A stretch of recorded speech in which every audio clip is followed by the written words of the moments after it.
hoy nos toca el ADN latinoamericano. Esto es bien complejo, esto es bien difícil.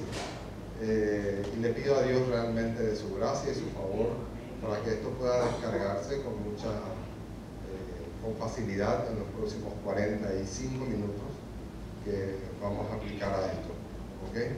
Para las 4:15, Dios mediante, ustedes deberían tener una connotación distinta, una perspectiva distinta de lo que somos nosotros los latinoamericanos, o probablemente afirmando la que ya la tienen. ¿Okay? El latinoamericano es una persona muy particular, muy especial. Saben ustedes que es el último continente descubierto por el hombre, América. Y dentro de América, Latinoamérica, se caracteriza por haber sido colonizada, conquistada por los españoles.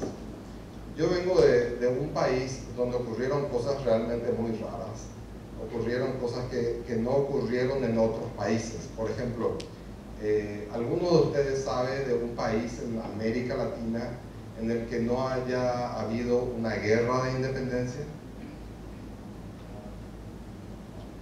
Bueno, en Brasil no. Brasil tuvieron 5 golpes de Estado al emperador Pedro II, solo que fue un poco más pacífico todo, pero 5 golpes de Estado donde sí corrió sangre, ¿okay? Y fue bastante más rápido que el promedio. Resulta que el rey, el emperador Pedro II es quien estaba gobernando y gobernaba en Brasil. Exacto, sí. Entonces, el Brasil sí está dentro de los que han logrado una independencia de manera más rápida, pero ¿saben de un país que no ha disparado una sola bala?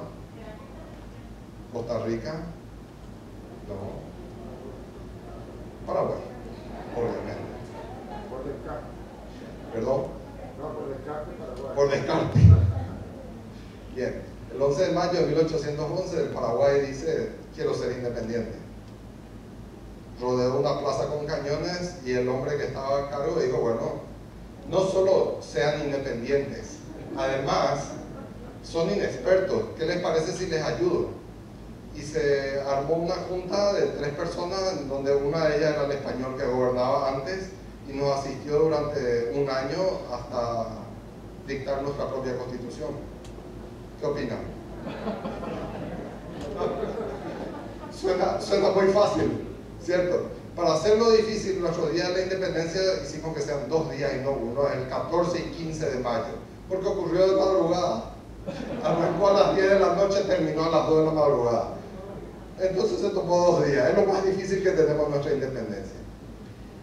El ciudadano latinoamericano tiene una viveza y destaca por una astucia particular que puede ser encontrada en otras partes del mundo, pero si rebuscamos nuestra historia y empezamos a hurgar, encontramos cosas muy interesantes. Por ejemplo, también yendo a Paraguay, pero voy a tomar ejemplos de otros lugares también.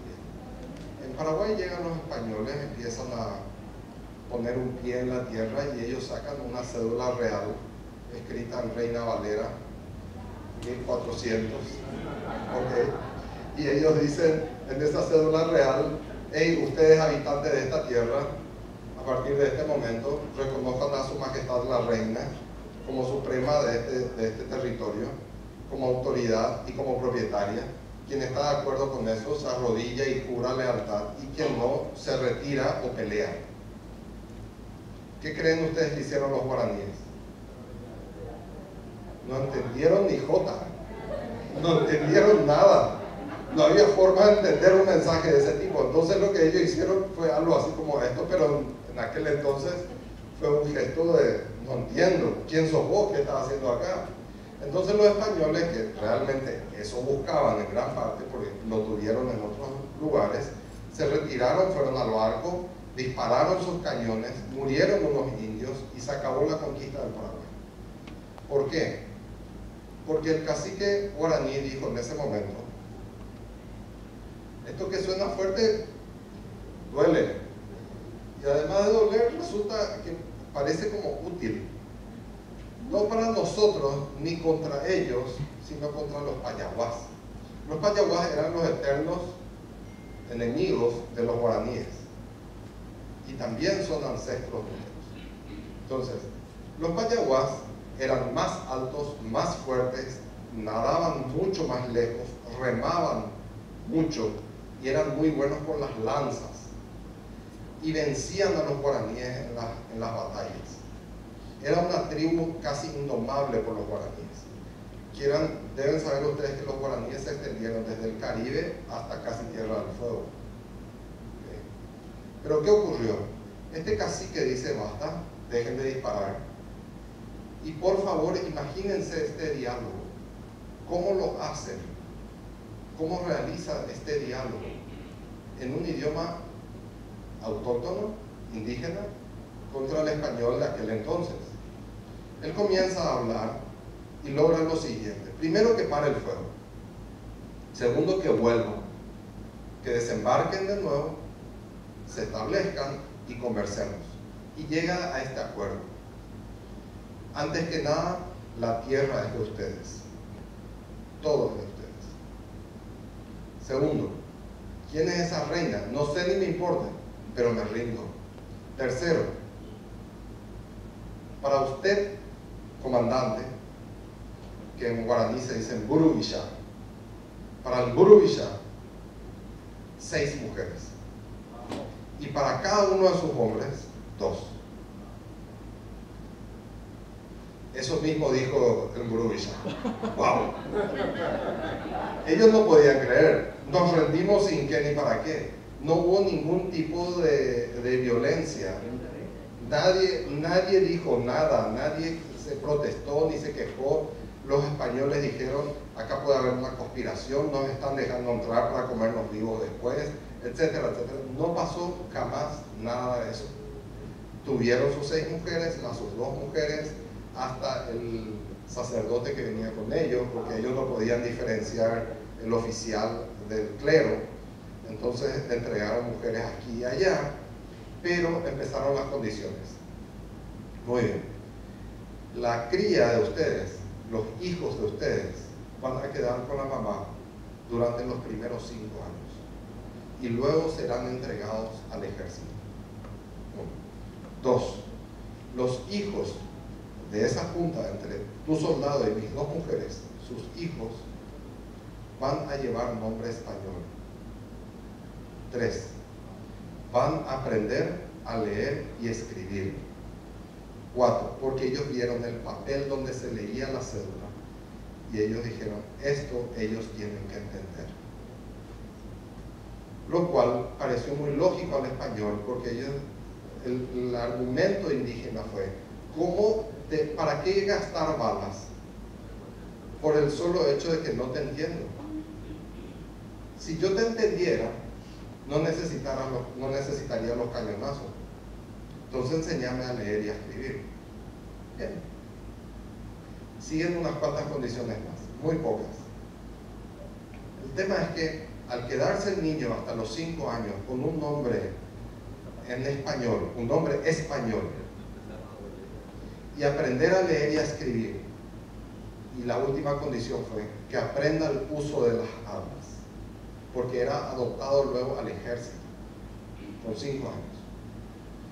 Al ocurrir todo eso, estos guaraníes lo sabían por algo que en guaraní se llama Aranduka Atl. El Aranduka Atl es la sabiduría natural del hombre de la tierra, que sabe cuándo sembrar, cuándo cosechar, con qué fumigar. El hombre de la tierra sabe perfectamente qué anticonceptivo usar cuando no quiere tener hijos, sabe cuándo tener hijos, etc. Y a toda esa sabiduría nosotros lo llamamos el Aranduka Atl. ¿Okay? Entonces, esa persona, ese cacique, negocia de esta forma y deja un legado que tal vez por el Aranduka Atl ya lo sabía que era un legado, o tal vez no. Ese legado es más alto que cualquier pirámide de Egipto, de los mayas, de los aztecas, de donde sea. Ese legado es más grande y es más profundo que prácticamente cualquier estudio astronómico que se haya hecho en la época y hasta el día de hoy. Es un legado fenomenal. El legado tiene varias aristas. Una de ellas, en Paraguay no existieron más de dos clases sociales: los españoles y los mancebos de la tierra. Los mancebos de la tierra, los que nacieron en Paraguay. Pero los españoles los amaban porque eran sus hijos y eran sus mujeres. Y las mujeres guaraníes eran y siguen siendo personas muy hermosas, muy bonitas, a diferencia de otras tribus indígenas que tenían facciones mucho más marcadas. Entonces, lo que sucedió fue que el niño en el seno maternal aprende el idioma guaraní, aprende la cultura guaraní, ama a su madre, ama a su cultura, ama a su pueblo, pero luego va, llamándose José Pérez González, él va a una escuela militar, donde aprende a leer y a escribir, aprende el uso de las armas. Ya de joven, de adolescente, tenía un rango militar y empieza algo que nadie podía entender. Por ejemplo, cuando Félix de Azara va a España a defender una legislación que redactó y varias cartas que escribe a la corona española, él es presentado ante la reina y la reina lo mira y dice: usted no puede ser Félix de Azara. Sí soy. ¿Usted escribió esto? Sí, yo escribí. Y ella toda la vida pensó que era un español quien escribía, pero al verlo personalmente se da cuenta de que tiene rasgos indígenas. Y en ese momento se cae un tabú muy grande. El español deja de despreciar a quien despreciaba, porque ve que durante muchos años recibió correspondencia y reportes, impuestos, hizo tratado de límites. Hernando Arias de Saavedra, la misma cosa, define los límites de varias provincias españolas, inclusive con los bandeirantes brasileños, y ellos no sabían que no era español. Y eso hace que finalmente el rey Carlos V, en un momento dado, diga: momento, señores, todos los demás vamos a defender con uña y garra, todas las provincias, pero que en Paraguay, si no hay español para defender, que se gobiernen por sí mismos. ¿Qué opinan? Bien, lo podemos tomar como una anécdota única y propia de los guaraníes, pero no, esa es la cultura latinoamericana. La mitad de nuestra cultura, que casi no vemos, la cultura de ascendencia indígena, es una cultura que negocia y negocia con astucia. ¿Por qué dieron la tierra?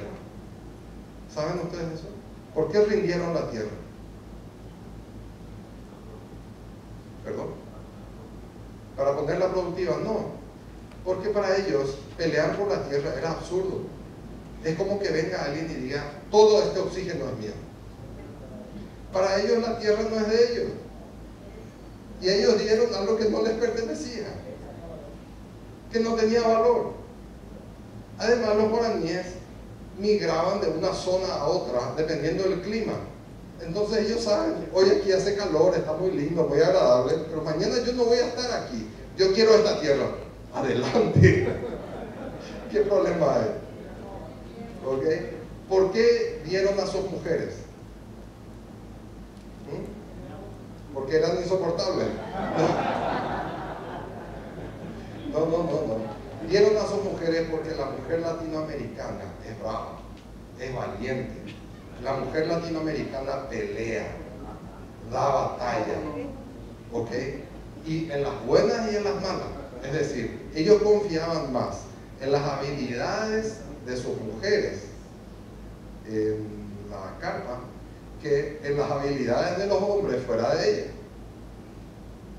Ellos confiaban más en la presión de sus mujeres.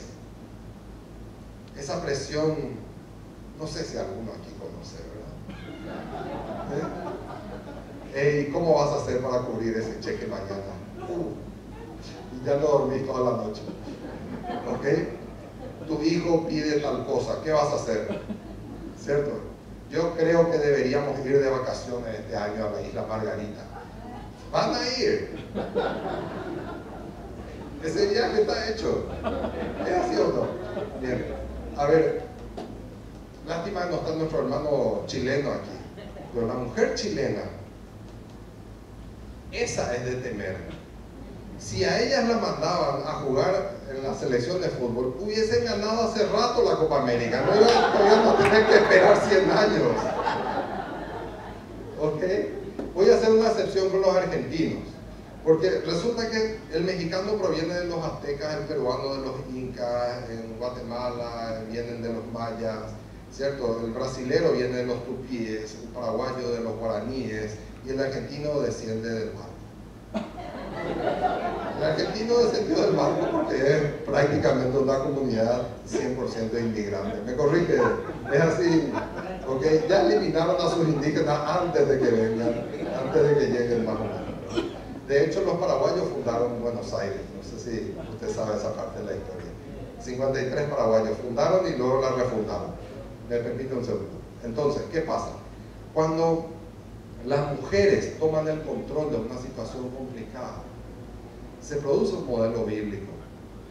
Dios ha puesto a mujeres en control de ese tipo de situaciones en el pasado. Conocerán ustedes el ejemplo de Esther, el ejemplo de Rahab, etc. El ejemplo de Ruth. Entonces, cuando la mujer adopta el siguiente rol que el hombre no puede llenar con su negociación, con su fuerza física, con su astucia, en ese momento la mujer entra en el papel principal que le toca en la historia. Esa del Proverbio 31, bien, se cumple exactamente. Porque ella compra, vende, ella siembra, ella cose, ella alimenta, ella abriga, ella contrata, despide, paga, cobra, ¿okay? Y va de vacaciones. Entonces, el hombre tiene dos roles en el Proverbio 31. ¿Cuáles son sus dos roles? Es reconocido en las puertas de la ciudad, es decir, que tu nombre sea bueno. Cuide su reputación, caballero. Pero además, se sienta a la mesa con los ancianos. ¿Okay? El hombre legisla, regula, sojuzga. ¿Les parece apropiado eso? Eso se repite aquí, en nuestra idiosincrasia latinoamericana y con mucha frecuencia.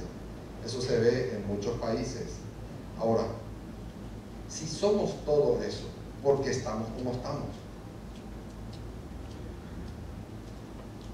Bien, yo llevo 15 años haciendo esta presentación. Es decir, he estudiado a los argentinos, he estudiado a los chilenos, a los bolivianos, a los brasileños, a los colombianos. Créanme, me he paseado por la historia. Es mi hobby. Algunos andan en bicicleta, otros se compran una GoPro y sacan fotos panorámicas por todos lados. Yo leo la historia, me fascina. ¿Y saben qué he encontrado? Uno, que desconocemos nuestra historia.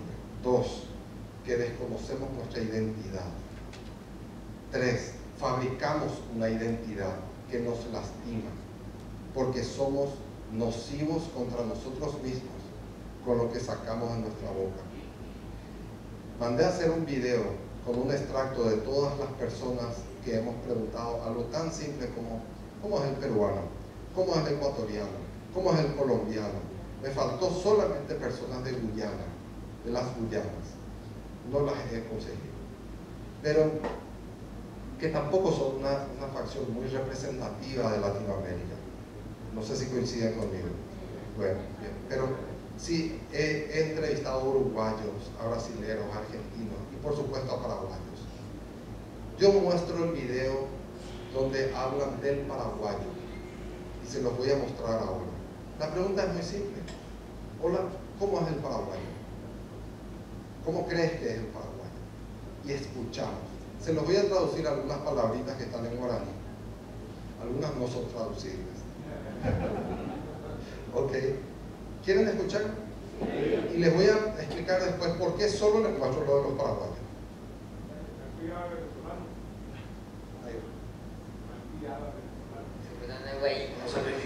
Muy maleducados, intratables, muchas veces callamos. Perdón, es que somos muy bajos. No. Calidad. Eso. somos sumisas. Orgulloso y Ok. Muchas gracias. Pronombre. Humanitario, hemos pedido la identidad.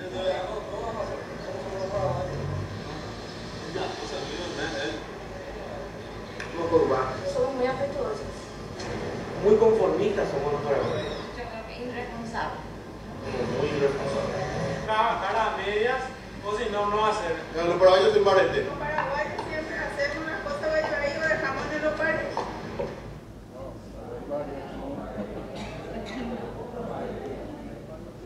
Hay algunas palabras raras ahí, ¿verdad? Ni en botabú, hacerse el tonto. Cowá. El cowá es un tímido, pero no es tímido, no es introvertido. El cowá es una persona que se achica, se contrae cuando viene alguien que habla más fuerte, más rápido y mejor que él. Entonces él, ¿cómo dice? Achicopala. Achicopalado. Wow, ok. Bien, entonces, hablaba ahí del bareté, la ley del bareté. La ley del bareté en Paraguay es una ley donde el primero que pone la nariz del auto ese cruza la calle. ¿Ok? El bareté significa fuerza, es atrevido, pero tiene que ver con prepotencia. ¿Ok? El más bravo, correcto. Entonces, cuando hay una fila, alguien está apurado y puede aplicar la ley del bareté. Entonces yo voy a la punta de la fila y me paro ahí y digo, señora, ¿me puede dar esto? Y si alguien osa en decir, ¡hey! ¿Qué hago yo? ¿Hey qué? ¿Hey qué? A ver, ¿qué? Hay mucho barete entonces. Claro. Entonces, nadie. Muy bien. Ahí va. Ahora entiendo por qué el video del paraguayo en nuestro idioma ya es suficiente, ¿verdad? Pues, porque me dicen lo mismo en todas partes. Cada uno tiene un nombre para todo. ¿Escucharon el opareí? Bien. ¿Saben qué es el opareí? Él termina sin sentido. Es decir, opareí, hay una frase de hecho que se dice opareí al canfor. No sé si oyeron hablar alguna vez de una especie de medicina que se llama alcanfor. Y se colgaba como un collar en el pecho cuando alguien estaba con fiebre o tenía gripe. Y ese alcanfor se iba disolviendo y desaparecía, y también desaparecía la dolencia. ¿Okay? Era una de esas medicinas que curan todo, tipo Dr. Selby o mentolatum. ¿Okay? Hay gente que se tiró de un avión con su mentolatum. Para golpes y para caídas, ¿recuerdan eso? Entonces, el opareí alcanfor significa termina sin ningún efecto, termina sin que hagas nada. Cuando yo presento un juicio, una demanda, y esa demanda tiene que ir a algo, pero no va, y la duermen por el camino, la cajonean, dicen opareí. ¿Okay? Terminó sin ninguna consecuencia. Entonces, yo me levanto, grito, me quejo, me plagueo, digo de todo, después me siento y no pasa nada. No hice nada de lo que dije que iba a hacer. No cumplí mi amenaza. ¿Okay? ¿Ya les va pareciendo algo más familiar? Bien. Acto seguido decía ahí el vaí vaí. Vaí vaí significa la ley del menor esfuerzo. Hacer todo lo más fácil y lo más rápido hasta el mínimo punto posible donde encuentre una excusa para no terminar. ¿Ok? Entonces, vine a limpiar, a barrer y yo digo, este papelito que está aquí nadie lo va a ver. Y si lo pongo en la misma rendija de aluminio que está ahí, ya ni se nota. ¿Okay? Y es más fácil empujarlo con el pie que ir a traer la escoba o agacharme. La ley del vaí vaí es mal que mal. Hacerlo, así como dije, hasta la frontera de la primera excusa. ¿Okay? Entonces viene alguien y dice, Cristian, ya nomás tenés que terminar porque se acaba el tiempo y porque esto, ok, fantástico. Eso me da una excusa para no hacerlo bien. Entonces digo, bien, hasta aquí puede llegar, señores, disculpen, pero me cortó el tiempo. a lo que quiero llegar es que hay 5 leyes que normalmente recogemos de los países donde estuvimos. Y son leyes que ustedes van a ir englosando y van a agregar, pero la primera, la ley del menor esfuerzo. La segunda, la ley de las chiques, nosotros le decimos del COWA, pero ustedes le dirán de otra forma. Pero se dan cuenta que no es un tímido. Él no es tímido, él no es introvertido. Simplemente es superado, es avasallado en una situación y en ese momento rinde armas. ¿Okay? Entonces, está la ley del mal que mal, del vaí, la ley del opareí, de lo que termina sin sentido, la ley del bien votable, es la ley de quien se hace del tonto. Entonces, si todo este espacio estuviese lleno y el Señor tiene a su lado un bolso, entonces da la impresión de que ese asiento está reservado. Pero quien aplica la ley del bien votable viene y se sienta sin ver el bolso. Yo no lo vi, espero que no haya nada ahí que se rompa, ¿verdad?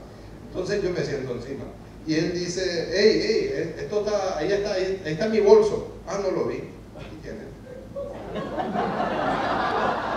¿Qué tal? ¿Es correcto? ¿Cómo se dice su suegra? Su cuñado alaja. Todos tenemos un cuñado que se hace el tonto, ¿verdad? Bien, entonces, ¿qué ocurre? Ah, eso era suyo, disculpe. ¿Ok? Pero ya está sentado ahí. ¿Ok? Hay otra ley que es muy típica del latinoamericano, que es la ley del pocaré. Pocaré en guaraní significa po es mano, caré es torcida. Entonces él está con la mano torcida. ¿Qué significa? No es esto. Eso es pato. ¿Ok? Esto es otra cosa. Bien. Y claro, entonces, ¿qué hace el hombre con la mano torcida? Se para a tu lado y te la mete en el bolsillo. No es ladrón, es peor que ladrón. Es una mezcla de ladrón, mentiroso y engañador. Porque él te hace creer que te está haciendo un favor. Él te la hace pasar como una bendición que te está dando, pero en el fondo te está sacando un provecho sin tu consentimiento, sin tu conocimiento. Y uno lo puede leer entre líneas. Hey, este es un vivo. Este se está aprovechando de la situación. Es el hombre que dice: no, tranquilo, yo lo hago pasar por aquí, usted venga conmigo, yo lo hago pasar por este lugar. Ah, ok, voy, lo sigo. Algún peaje cobró. Y cuando llegamos a algún lado me la cobra también. ¿Ok? Entonces, me ha tocado en las playas de Cartagena. Dios mío, cuántos kilos de crema me pusieron. Y no había caso de decirle: no, por favor, no quiero. Nunca me sentí más manoseado en mi vida. Logré pararlo en los puntos críticos, soy sincero, llegaron hasta donde se podía, hasta donde la dignidad me permitía, pero esto había que pagar, lo que era sin costo, era gratis. ¿Okay? Me pasó lo mismo en Punta del Este, cuando la prueba es absolutamente gratis, te dicen: por favor, usted tiene que probar esto y si no le gusta, pues nada. Claro, y entonces yo pruebo y digo: bien, son 2 pesos. No, pero no me gusta. ¿Cómo que no le gusta? ¿Cómo no le va a gustar una cosa así? No, yo le espero aquí, vaya y traiga. Y está en la playa de tu hotel. ¿Cómo no va a ir a traer si este hombre te va a amargar las vacaciones por los próximos 10 días? ¿Ok? Entonces, eso es el pocaré. ¿Saben por qué les estoy enseñando guaraní? Porque toda la nomenclatura hidrográfica de Sudamérica está en guaraní. Desde los indios carapé para abajo, estamos hablando guaraní. El guaraní fue uno de los principales lenguajes de comercio exterior dentro de Sudamérica. Había un cacique que era muy alto, muy flaco, muy delgado, y se lo llamaba cacique Pirú. ¿Le suena? Bien, con el tiempo quedó cacique Perú. ¿Okay? La casa de gobierno del Brasil se llama Itamaraty. Itamaraty no es la casa de gobierno, es básicamente el centro de inteligencia política del Brasil. Allí es donde definen todas las políticas exterior, interior y hasta quién va a ser presidente. En Itamaraty se cocinan esas cosas.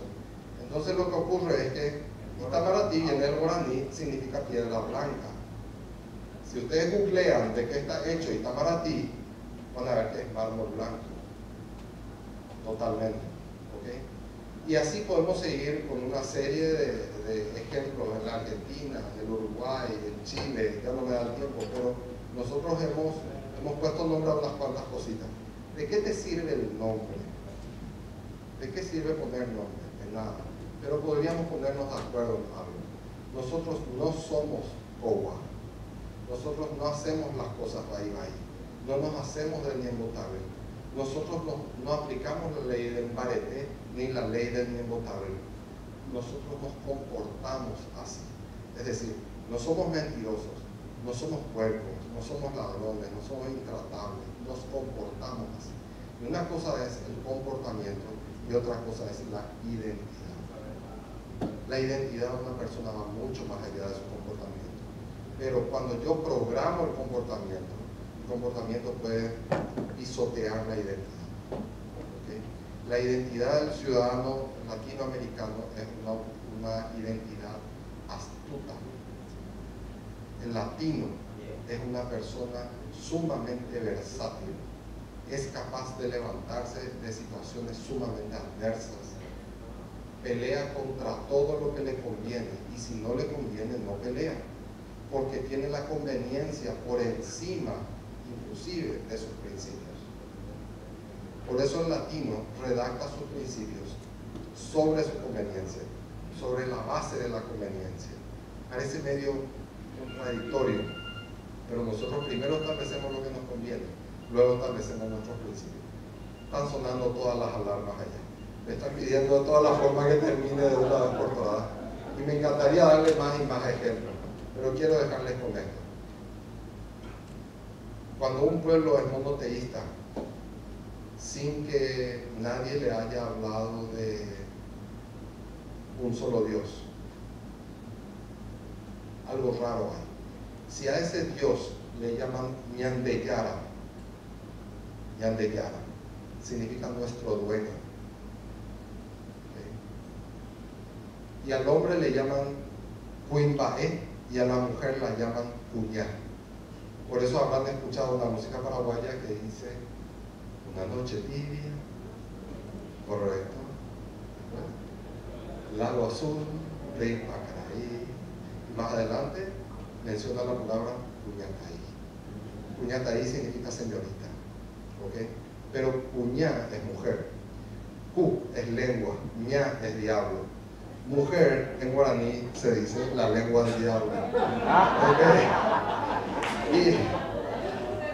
Y ahora sí me van a aplaudir, porque Cuimbaé significa dueño de su lengua. ¿Qué tal? Que es hombre. Entonces, esperaba un aplauso de eso.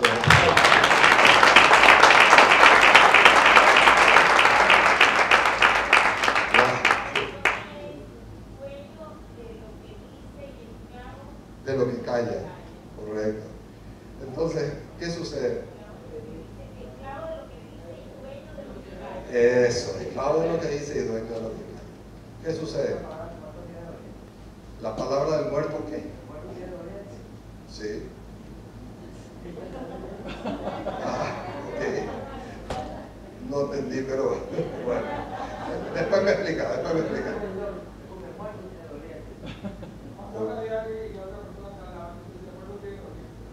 Ok. Ya. Bien. Bueno, vamos aprendiendo.